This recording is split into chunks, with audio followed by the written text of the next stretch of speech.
The Adventures of Tom Sawyer, by Mark Twain. To my wife, this book is affectionately dedicated. Preface. Most of the adventures recorded in this book really occurred. One or two were experiences of my own, the rest those of boys who were schoolmates of mine. Huck Finn is drawn from life, Tom Sawyer also, but not from an individual. He is a combination of the characteristics of three boys whom I knew, and therefore belongs to the composite order of architecture. The odd superstitions touched upon were all prevalent among children and slaves in the West at the period of this story, that is to say 30 or 40 years ago. Although my book is intended mainly for the entertainment of boys and girls, I hope it will not be shunned by men and women on that account, for part of my plan has been to try to pleasantly remind adults of what they once were themselves, and of how they felt and thought and talked, and what queer enterprises they sometimes engaged in. The Author. Hartford, 1876. Chapter 1. Tom. No answer. Tom. No answer. What's gone with that boy, I wonder? You, Tom! No answer. The old lady pulled her spectacles down and looked over them about the room. Then she put them up and looked out under them. She seldom or never looked through them for so small a thing as a boy. They were her state pair, the pride of her heart, and were built for style, not service. She could have seen through a pair of stove lids just as well. She looked perplexed for a moment, and then said, not fiercely, but still loud enough for the furniture to hear, "Well, I lay if I get hold of you, I'll—" She did not finish, for by this time she was bending down and punching under the bed with a broom, and so she needed breath to punctuate the punches with. She resurrected nothing but the cat. "I never see the beat of that boy." She went to the open door and stood in it, and looked out among the tomato vines and jimpson weeds that constituted the garden. No Tom. So she lifted up her voice at an angle calculated for distance, and shouted, "You, Tom!" There was a slight noise behind her, and she turned just in time to seize a small boy by the slack of his roundabout and arrest his flight. "There! I might 'a' thought of that closet. What you been doing in there?" "Nothing." "Nothing? Look at your hands, and look at your mouth. What is that truck?" "I don't know, Aunt." "Well, I know. It's jam, that's what it is. 40 times I've said if you didn't let that jam alone I'll skin you. Hand me that switch." The switch hovered in the air. The peril was desperate. "My, look behind you, Aunt!" The old lady whirled round and snatched her skirts out of danger. The lad fled on the instant, scrambled up the high board fence, and disappeared over it. His Aunt Polly stood surprised a moment, and then broke into a gentle laugh. "Hang that boy! Can't I never learn anything? Ain't he played me tricks enough like that for me to be looking out for him by this time? But old fools is the biggest fools there is. Can't learn an old dog new tricks, as the saying is. But my goodness, he never plays them alike 2 days, and how is a body to know what's coming? He 'pears to know just how long he can torment me before I get my dander up, and he knows if he can make out to put me off for a minute or make me laugh, it's all down again and I can't hit him a lick. I ain't doing my duty by that boy, and that's the Lord's truth, goodness knows. Spare the rod and smile the child, as the good book says. I'm a laying up sin and suffering for us both, I know. He's full of the old scratch, but laws a me, he's my own dead sister's boy, poor thing, and I ain't got the heart to lash him, somehow. Every time I let him off my conscience does hurt me so, and every time I hit him my old heart most breaks. Well, well, a man that is born of a woman is of few days and full of trouble, as the Scripture says, and I reckon it's so. He'll play hookey this evening. That's southwestern for afternoon. And I'll just be obleeged to make him work tomorrow to punish him. It's mighty hard to make him work Saturdays when all the boys is having holiday, but he hates work more than he hates anything else, and I've got to do some of my duty by him, or I'll be the ruination of the child." Tom did play hookey, and he had a very good time. He got back home barely in season to help Jim, the small colored boy, saw next day's wood and split the kindling before supper. At least he was there in time to tell his adventures to Jim, while Jim did three-fourths of the work. Tom's younger brother, or rather half-brother, Sid, was already through with his part of the work, picking up chips, for he was a quiet boy and had no adventurous, troublesome ways.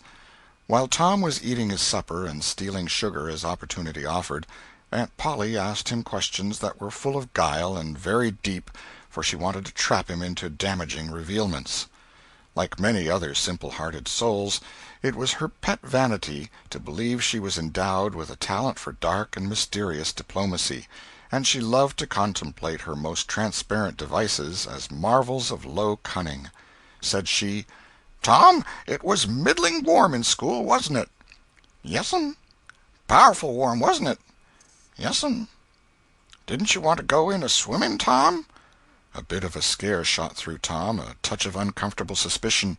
He searched Aunt Polly's face, but it told him nothing. So he said, "No'm, well, not very much." The old lady reached out her hand and felt Tom's shirt, and said, "But you ain't too warm now, though." And it flattered her to reflect that she had discovered that the shirt was dry without anybody knowing that that was what she had in her mind. But in spite of her, Tom knew where the wind lay now, so he forestalled what might be the next move. "Some of us pumped on our heads. Mine's damp yet, see?" Aunt Polly was vexed to think she had overlooked that bit of circumstantial evidence and missed a trick. Then she had a new inspiration. "Tom, you didn't have to undo your shirt collar where I sewed it, to pump on your head, did you? Unbutton your jacket." The trouble vanished out of Tom's face. He opened his jacket. His shirt collar was securely sewed. "Bother! Well, go 'long with you. I'd made sure you'd played hookey and been a-swimming, but I forgive you, Tom. I reckon you're a kind of singed cat, as the saying is, better'n you look, this time." She was half sorry her sagacity had miscarried, and half glad that Tom had stumbled into obedient conduct for once. But Sidney said, "Well, now if I didn't think you sewed his collar with white thread, but it's black." "Why, I did sew it with white." "Tom!"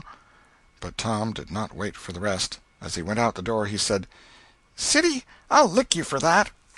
In a safe place Tom examined two large needles, which were thrust into the lapels of his jacket, and had thread bound about them. One needle carried white thread, and the other black. He said, "She'd never noticed if it hadn't been for Sid. Confound it! Sometimes she sews it with white, and sometimes she sews it with black. I wish to Jiminy she'd stick to one or t'other. I can't keep the run of 'em. But I bet I'll learn Sid for that. I'll learn him." He was not the model boy of the village. He knew the model boy very well, though, and loathed him. Within 2 minutes, or even less, he had forgotten all his troubles.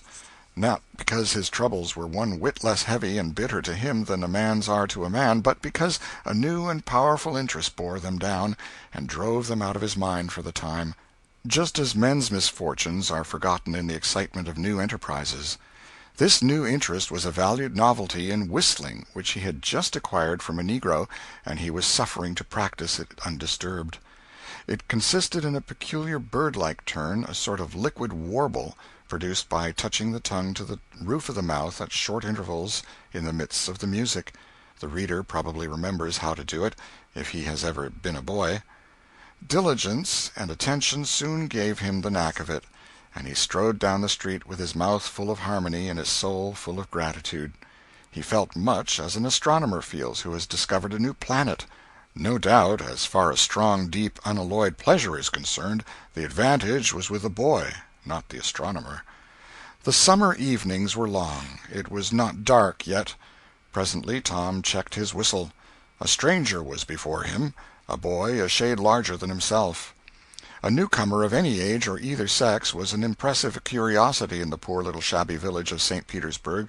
This boy was well dressed, too, well dressed on a weekday. This was simply astounding. His cap was a dainty thing, his close-buttoned blue cloth roundabout was new and natty, and so were his pantaloons. He had shoes on, and it was only Friday. He even wore a necktie, a bright bit of ribbon. He had a citified air about him that ate into Tom's vitals. The more Tom stared at the splendid marvel, the higher he turned up his nose at his finery and the shabbier and shabbier his own outfit seemed to him to grow. Neither boy spoke. If one moved, the other moved, but only sidewise, in a circle. They kept face to face and eye to eye all the time. Finally Tom said, "I can lick you." "I'd like to see you try it." "Well, I can do it." "No, you can't either." "Yes, I can." "No, you can't." "I can." "You can't." "Can't." An uncomfortable pause. Then Tom said, "What's your name?" "'Tisn't any of your business, maybe." "Well, I 'low I'll make it my business." "Well, why don't you?" "If you say much, I will." "Much, much, much. There now." "Oh, you think you're mighty smart, don't you? I could lick you with one hand tied behind me if I wanted to." "Well, why don't you do it? You say you can do it." "Well, I will, if you fool with me."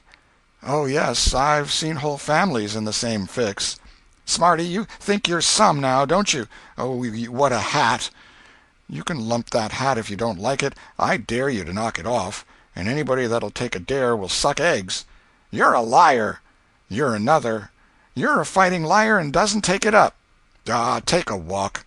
"Say, if you give me much more of your sass, I'll take and bounce a rock off'n your head." "Oh, of course you will." "Well, I will." "Well, why don't you do it, then? Why do you keep saying you will, for? Why don't you do it? It's because you're afraid." "I ain't afraid." "You are." "I ain't." "You are."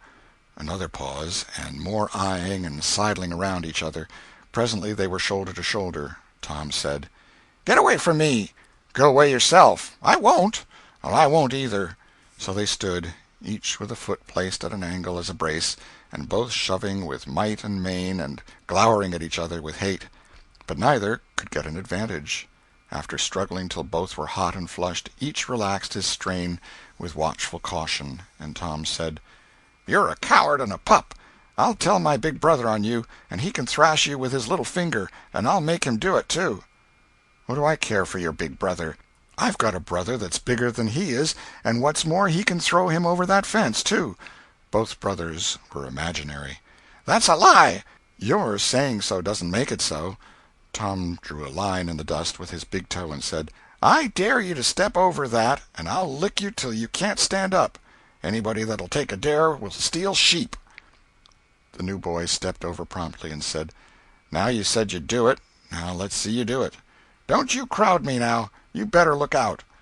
"Well, you said you'd do it. Why don't you do it?" "By jingo, for 2 cents I will do it." The new boy took 2 broad coppers out of his pocket and held them out with derision. Tom struck them to the ground. In an instant both boys were rolling and tumbling in the dirt, gripped together like cats, and for the space of a minute they tugged and tore at each other's hair and clothes, punched and scratched each other's noses, and covered themselves with dust and glory. Presently the confusion took form, and through the fog of battle Tom appeared, seated astride the new boy, and pounding him with his fists. "Holler 'nuff," said he. The boy only struggled to free himself. He was crying, mainly from rage. "Holler 'nuff," and the pounding went on. At last the stranger got out a smothered "'Nuff," and Tom let him up and said, "Now that'll learn you. Better look out who you're fooling with next time." The new boy went off brushing the dust from his clothes, sobbing, snuffling, and occasionally looking back and shaking his head and threatening what he would do to Tom the next time he caught him out. To which Tom responded with jeers and started off in a high feather, and as soon as his back was turned the new boy snatched up a stone, threw it, and hit him between the shoulders, and then turned tail and ran like an antelope. Tom chased the traitor home, and thus found out where he lived. He then held a position at the gate for some time, daring the enemy to come outside, but the enemy only made faces at him through the window and declined. At last the enemy's mother appeared, and called Tom a bad, vicious, vulgar child, and ordered him away. So he went away, but he said he 'lowed to lay for that boy. He got home pretty late that night, and when he climbed cautiously in at the window he uncovered an ambuscade in the person of his aunt. And when she saw the state his clothes were in, her resolution to turn his Saturday holiday into captivity at hard labor became adamantine in its firmness. Chapter 2 The Glorious Whitewasher. Saturday morning was come, and all the summer world was bright and fresh and brimming with life. There was a song in every heart, and if the heart was young, the music issued at the lips. There was cheer in every face, and a spring in every step. The locust trees were in bloom, and the fragrance of the blossoms filled the air. Cardiff Hill, beyond the village and above it, was green with vegetation, and it lay just far enough away to seem a delectable land, dreamy, reposeful, and inviting. Tom appeared on the sidewalk with a bucket of whitewash and a long-handled brush. He surveyed the fence, and all gladness left him, and a deep melancholy settled down upon his spirit. 30 yards of board fence 9 feet high!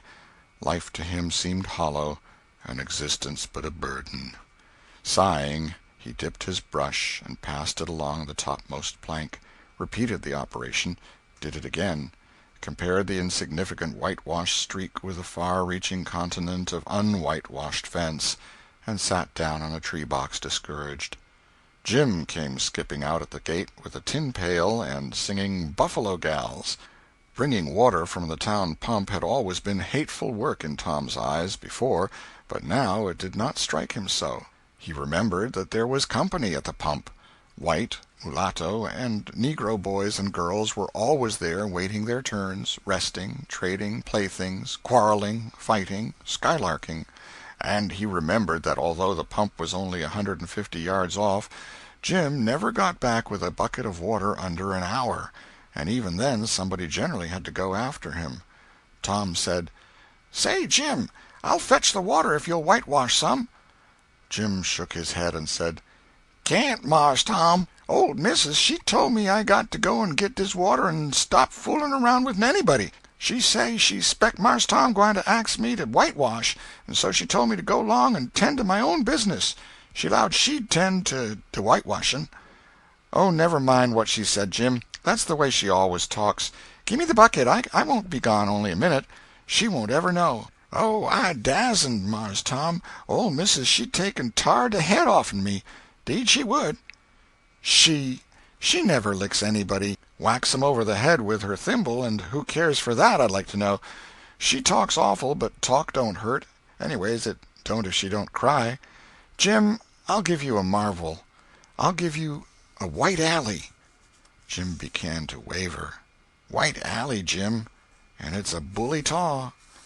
"My, that's a mighty gay marvel, I tell you. But, Mars Tom, I's powerful 'fraid of ole missus. And besides, if you will, I'll show you my sore toe." Jim was only human. This attraction was too much for him. He put down his pail, took the white alley, and bent over the toe with absorbing interest while the bandage was being unwound. In another moment he was flying down the street with his pail and a tingling rear. Tom was whitewashing with vigor, and Aunt Polly was retiring from the field with a slipper in her hand and triumph in her eye. But Tom's energy did not last. He began to think of the fun he had planned for this day, and his sorrows multiplied. Soon the free boys would come tripping along on all sorts of delicious expeditions, and they would make a world of fun of him for having to work. The very thought of it burnt him like fire. He got out his worldly wealth and examined it. Bits of toys, marbles, and trash. Enough to buy an exchange of work, maybe, but not half enough to buy so much as half an hour of pure freedom. So he returned his straitened means to his pocket and gave up the idea of trying to buy the boys. At this dark and hopeless moment an inspiration burst upon him, nothing less than a great, magnificent inspiration. He took up his brush and went tranquilly to work. Ben Rogers hove in sight presently, the very boy of all boys, whose ridicule he had been dreading. Ben's gait was the hop, skip, and jump, proof enough that his heart was light and his anticipations high. He was eating an apple, and giving a long, melodious whoop at intervals, followed by a deep-toned ding-dong-dong, ding-dong-dong, for he was personating a steamboat. As he drew near, he slackened speed, took the middle of the road, leaned far over to starboard, and rounded to, ponderously and with laborious pomp and circumstance, for he was personating the big Missouri, and considered himself to be drawing 9 feet of water. He was boat and captain and engine bells combined, so he had to imagine himself standing on his own hurricane deck giving the orders and executing them. "Stop her, sir! ting-a-ling-ling. The headway ran almost out, and he drew up slowly towards the sidewalk. Ship up to back, ting-a-ling-ling. His arms straightened and stiffened down his sides. Set her back on the starboard, ting-a-ling-a-ling. Chow, chow, chow, chow. His right hand, meantime, described stately circles, for it was representing a 40-foot wheel. Let her go back on the larboard, ting-a-ling-a-ling. Chow, chow, chow. The left hand began to describe circles. Stop the starboard, ting-a-ling-ling. Stop the larboard. Come ahead on the starboard. Stop her. Let her outside, turn her over slow. Ting-a-ling. Chow, chow, chow. Get out that headline. Lively now. Come out of there with your spring line. What are you about there? Take up a turn that stump with the bright of it. Stand by that stage. Now let her go. Done with the engine, sir. Ting-a-ling-ling. Sht, sht, sht. Trying the gauge-cocks, Tom went on whitewashing, paid no attention to the steamboat. Ben stared a moment and then said, Hi-yi, you're up a stump, ain't you? No answer. Tom surveyed his last touch with the eye of an artist. Then he gave his brush another gentle sweep and surveyed the result as before. Ben ranged up alongside of him. Tom's mouth watered for the apple, but he stuck to his work. Ben said, Hello, old chap. You got to work, eh? Tom wheeled suddenly and said, Why, it's you, Ben. I weren't noticing. Say, I'm going in a-swimming, I am. Don't you wish you could? But of course you'd rather work, wouldn't you? Course you would. Tom contemplated the boy a bit and said, What do you call work? Why, ain't that work? Tom resumed his whitewashing and answered carelessly, Well, maybe it is and maybe it ain't. All I know is it suits Tom Sawyer. Oh, come now, you don't mean to let on that you like that. The brush continued to move. Like it? Well, I don't see why I oughtn't to like it. Does a boy get a chance to whitewash a fence every day? That put the thing in a new light. Ben stopped nibbling his apple. Tom swept his brush daintily back and forth, stepped back to note the effect, added a touch here and there, criticized the effect again. Ben, watching every move and getting more and more interested, more and more absorbed. Presently he said, Say, Tom, let me whitewash a little. Tom considered, was about to consent, but he altered his mind. No, I reckon it wouldn't hardly do, Ben. You see, Aunt Polly's awful particular about this fence, right here on the street, you know. But if it was the back fence, I wouldn't mind, and she wouldn't. Yes, she's awful particular about this fence. It's got to be done very careful. I reckon there ain't one boy in 1,000, maybe 2,000, that can do it the way it's got to be done. No, is that so? Oh, come now, let me just try. Only just a little. I'd let you if you was me, Tom. Ben, I'd like to, honest Injun, but Aunt Polly, well, Jim wanted to do it, but she wouldn't let him. Sid wanted to do it, and she wouldn't let Sid. Now, don't you see how I'm fixed? If you was to tackle this fence and anything was to happen to it, oh, shucks, I'll be just as careful. Now let me try. Say, I'll give you the core of my apple. Well, here. No, Ben, no, now don't. I'm afeard. I'll give you all of it. Tom gave up the brush with reluctance in his face, but alacrity in his heart. And while the late steamer Big Missouri worked and sweated in the sun, the retired artist sat on a barrel in the shade close by, dangled his legs, munched his apple, and planned the slaughter of more innocents. There was no lack of material. Boys happened along every little while. They came to jeer, but remained to whitewash. By the time Ben was fagged out, Tom had traded the next chance to Billy Fisher for a kite in good repair, and when he played out, Johnny Miller bought in for a dead rat and a string to swing it with, and so on, hour after hour. And when the middle of the afternoon came, from being a poor poverty-stricken boy in the morning, Tom was literally rolling in wealth. He had, beside the things before mentioned, 12 marbles, part of a jew's harp, a piece of blue bottle-glass to look through, a spool cannon, a key that wouldn't unlock anything, a fragment of chalk, a glass stopper of a decanter, a tin soldier, a couple of tadpoles, 6 firecrackers, a kitten with only one eye, a brass doorknob, a dog collar, but no dog, the handle of a knife, 4 pieces of orange peel, and a dilapidated old window-sash. He had had a nice, good, idle time all the while, plenty of company, and the fence had had 3 coats of whitewash on it. If he hadn't run out of whitewash he would have bankrupted every boy in the village. Tom said to himself that it was not such a hollow world after all. He had discovered a great law of human action without knowing it, namely, that in order to make a man or boy covet a thing, it is only necessary to make the thing difficult to attain. If he had been a great and wise philosopher, like the writer of this book, he would now have comprehended that work consists of whatever a body is obliged to do, and that play consists of whatever a body is not obliged to do. And this would help him to understand why constructing artificial flowers or performing on a treadmill is work, while rolling tenpins or climbing Mont Blanc is only amusement. There are wealthy gentlemen in England who drive 4-horse passenger coaches 20 or 30 miles on a daily line in the summer because the privilege costs them considerable money. But if they were offered wages for the service, that would turn it into work, and then they would resign.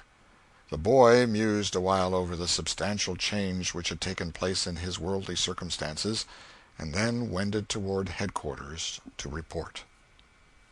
The end of Chapter 2.